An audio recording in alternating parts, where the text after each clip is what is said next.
Oh, hi, everybody. My name is Matt Stores, and welcome to Mattsplaining. On today's episode, I have an expert on who I'm very excited to speak with. Expert, please introduce yourself and tell us what you're an expert in. My name is Anne Shafer, and I'm an independent curator, and my specialty is fine art prints and printmaking. Absolutely fantastic. I think that fine art prints and printmaking have a very fascinating history, and I think this is best demonstrated by the Starry Night. If you're familiar with Starry Night by Vincent van Gogh, that a lot of people don't know this, but that actually started out as a set of prints and about a bunch of lanyards and note cards and like all of these different prints like for walls and posters and stuff like that. And then Van Gogh was like, you know what, this is so cool. I should paint this. And so that's what it actually was. And so he painted it, and then people were like, wow, that's really amazing. You were able to capture this thing that we've been commercializing for so long. And why not put it on a wall in a museum? And so then it was like the handshaking, working together that facilitated even more printing of Starry Night and various other things because it was demonstrated that this fine art actually had a sense and semblance that could be built in, and it wasn't just going to be built off of the art that was originally designed to sell things.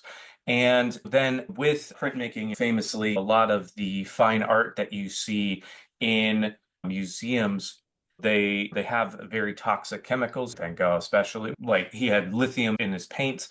And I think that a lot of people don't know this, but a lot of the fine art that we have in most museums to help limit, they don't want you to touch it, but they also don't want you to lick it. And there's been a real big dynamic of people going into these museums and having these protests, but also that what doesn't get advertised as much or discussed as much is the people that are going in and trying to lick the various paintings. Picasso is a very famous one. People believe that if you go and lick one of Picasso's paintings from the Blue period, you will actually be able to taste colors going forward. So he's one of the first ones that most people try to like, that's where they start their art tasting journey.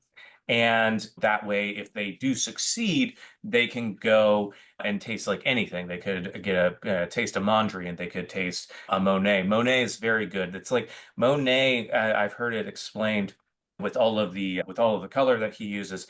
If he's painting lavender, it tastes like lavender, and that's a really fascinating thing that you can't necessarily get in most prints that you get on them. I believe that there are some scratch and sniff paintings these days, and that's become a big area of advancement in terms of the museum marketing that has been going on and people trying to find ways to hit all the senses, so to speak, when it comes to the art. It's not just stepping into a room and being in awe of all of the color and emotion that the art conveys in you, but really being able to smell it, being able, if you have your own print and you're able to lick it, being able to taste the art, being able to hear the art. There's been a lot of people that are trying to send resonant waves through these paintings to see if there's any sound that was intended, because many of these painters did have some consideration of sound when they were painting,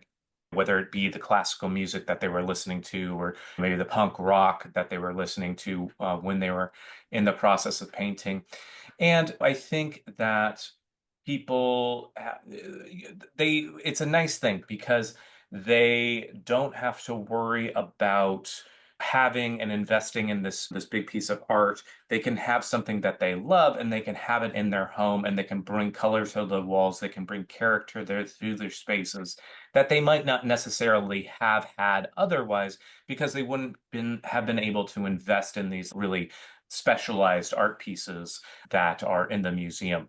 But by being able to have these prints and these things more equitably distributed, more people are able to, like, for instance, I have some family members that they have one piece of art on their wall, and that's because they bought it at an auction, and that's the only thing. They're not going out and getting new things.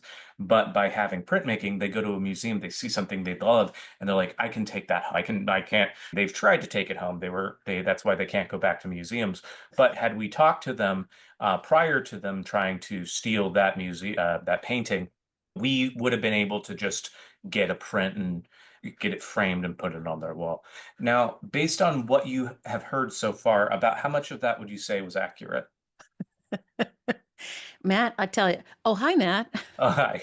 You have a great sense of the spirit of art and the art world and what people can get out of it. But I would Hmm. say that you've got a few things backwards. Okay, I see. I see. Yeah, tell me what I was getting wrong. What was backwards?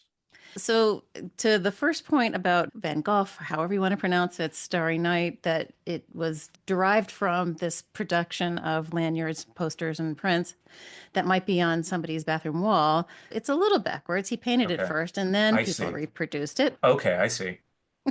I've told a lot of people that, and it's I have some apologies to make. And the other thing about one of the problems with prints and printmaking in the fine art context is that the word print has the same meaning or can refer to the same word can refer to different things. Like you can print something on your computer at home, or you can make a print of Starry Night and have it in your calendar.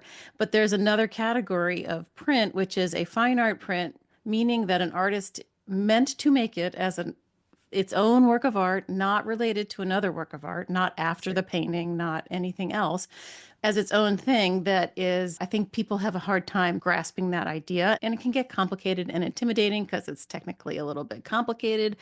So it's a little bit intimidating for folks. So that's why I'm the chief cheerleader in the printmaking ecosphere. Okay. And I am here to explain it all to you. Absolutely. Yeah. So walk me through the process then, because yeah, I feel like I don't fully know or understand it. Yeah, part of the problem is that because prints are generally made in multiples, Hmm. often you will find an addition of maybe 50 things, that people think that they aren't quote unquote original works of art. But the truth is that amongst those 50 pieces of paper that an artist has printed, that each one will be a slightly different because they're hand inked and hand pulled.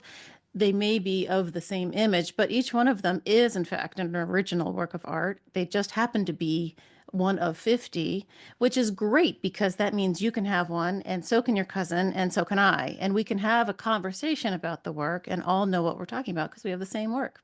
Absolutely. And what it reminds me of is maybe this is not one to one now that I am jumping into it.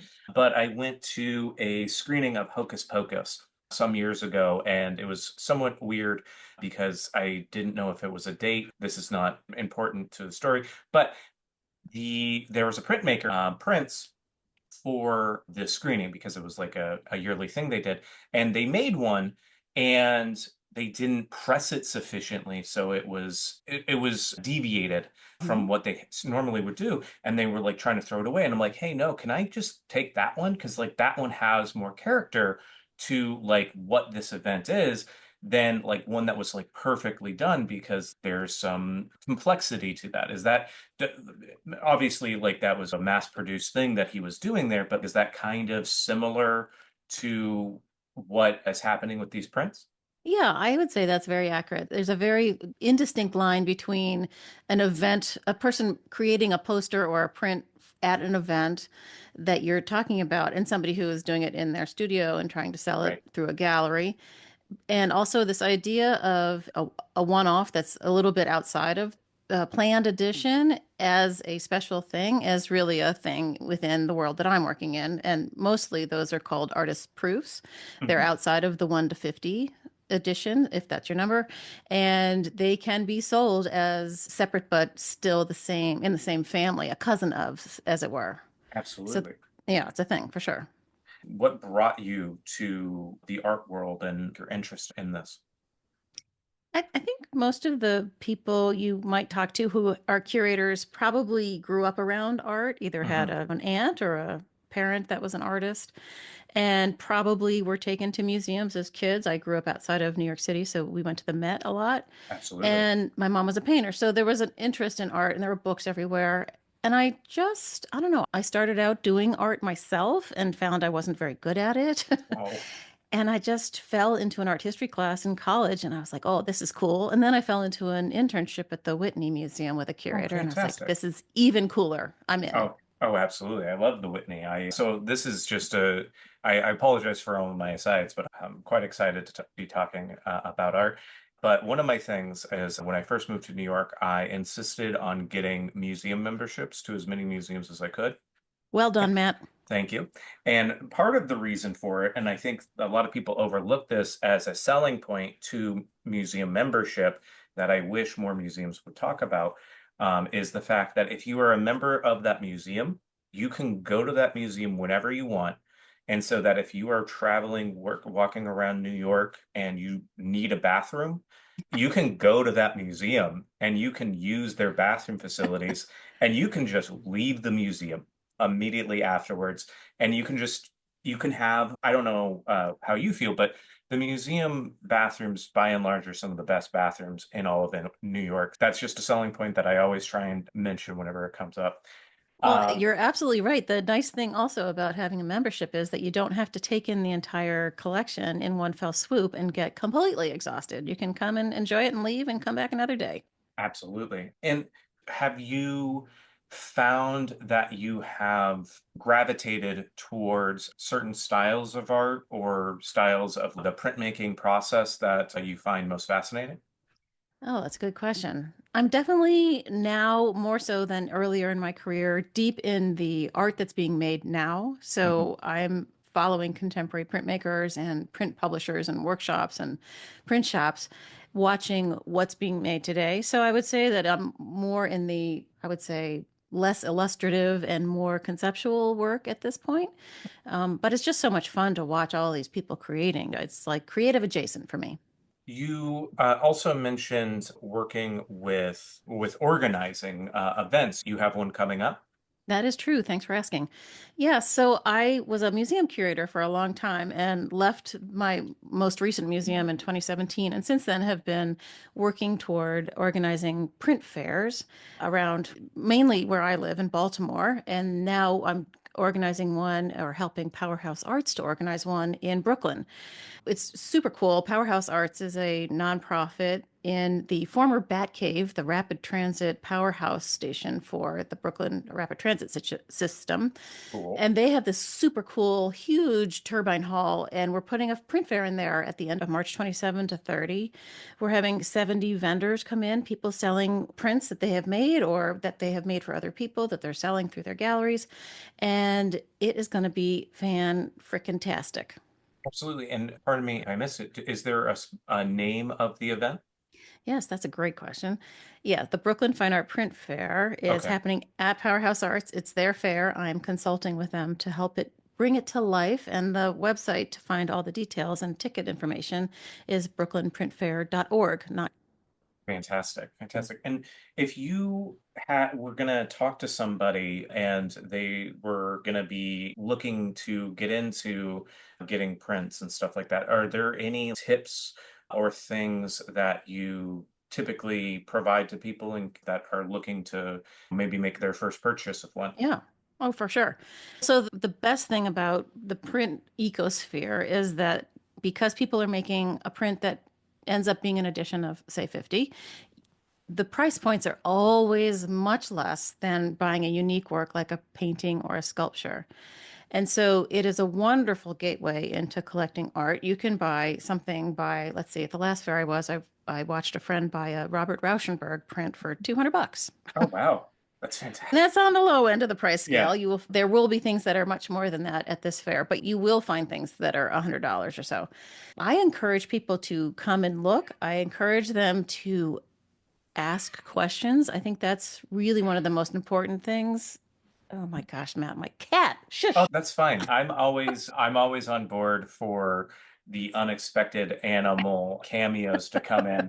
My Yeah. dogs luckily are sleeping very soundly right now. But yes, hello to your cat. Thank you for Yes. joining us. Yes, Harry the Orange Tabby. Okay. Yeah, so print people, because in general, printmaking happens in a collaborative atmosphere. You need someone who will help you with the presses and with the ink. Like, there's always people involved.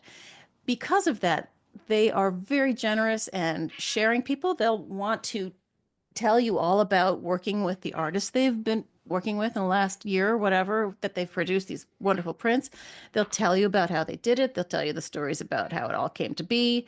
And they will just be super generous. So I always encourage people to ask the questions, stick out your hand and introduce yourself and say, "Hey, I'm new to collecting. Can you show me what's on the walls? What do you got under the table?" Usually there's a portfolio or two under there, and they'll flip through it for you and you can see more work. And I don't know, I just feel like I don't know if you've ever gone into a Chelsea gallery where no one talks to you when you walk Yeah. in. Yeah. That is not what happens in the printmaking world. People are very generous and they will engage you. And it's fun. It's a wonderful place to be. And things are very affordable.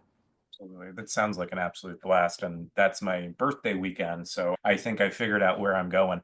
Uh, Fantastic. And I can't thank you enough for joining me today. If people want to learn more about you or more about printmaking and all the things that you do, where would you recommend that they go? Yeah, after I left the last museum I was with, in addition to starting this art fair business, I started a podcast and it is called Plate Mark, one word, Plate Mark. And it is about several things. There's a series in there of the history of prints, which we're in the middle of. We're in the Enlightenment right now, but it goes back to Durer and comes through Rembrandt and all sorts of different artists and periods of history. And it helps people understand that prints were the original internet, and that is how information got disseminated, and people learned about what was going on with Martin Luther and the Reformation, or you name it. So it's important to understand that kind of integral history that people forget about. But also, there is a series where I'm interviewing artists and printers and publishers and people who work in these various roles. So that if you're a person who's interested in working in the art world in any way, these you'll be introduced to people who are working in some really interesting places that you might not think are even remotely related to the art world, but they are, and they are wide ranging. It's super fun. I hope people will take a listen, and it's a labor of love, but you know how that goes, Matt. Absolutely. Those are the best things, in my opinion. Yeah. Fantastic. Thank you so much for joining me. I feel like I learned a lot, and I hope everybody else did too. And I really appreciate it. You are very welcome. Fantastic. My name is Matt Stores, and this has been Mattsplaining.